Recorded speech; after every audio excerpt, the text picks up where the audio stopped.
Good afternoon po, Yusek. VP Sara Duterte calls the complaint against Congressman Pulong Duterte a part of the administration's political attacks. Your reaction po?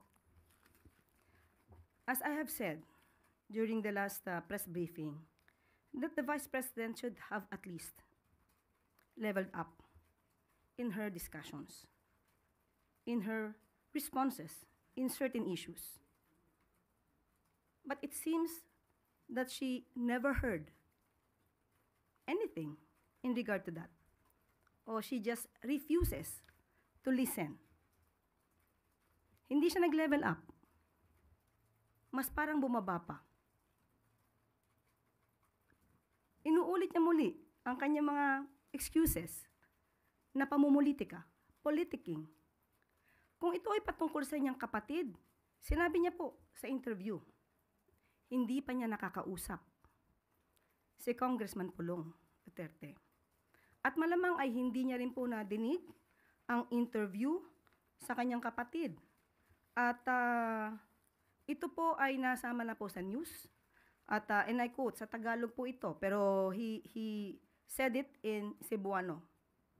Sa akin mga kapatid na Davaoenyo, ngayon nakita nyo na naman ang video. Matagal-tagal na yon nangyari. Sige lang, decision nyo po pa rin kung sino ang iboboto nyo sa pagka-congressman sa unang district. Di ako makikialam sa Ani Duterte sa wikang Cebuano. Cited po ito sa isang news article ng Abante.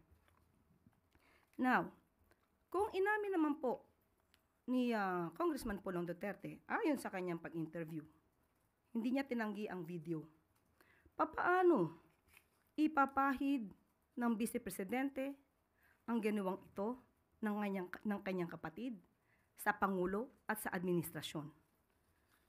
Nabanggit dito na ang pag-hire, pagkuha ng ibang mga kababaihan for their own satisfaction, ang sandaling kaligayahan, bakit ito ibibintang sa Pangulo? Hindi ba dapat sagutin na lamang nila kung ano ang complaint?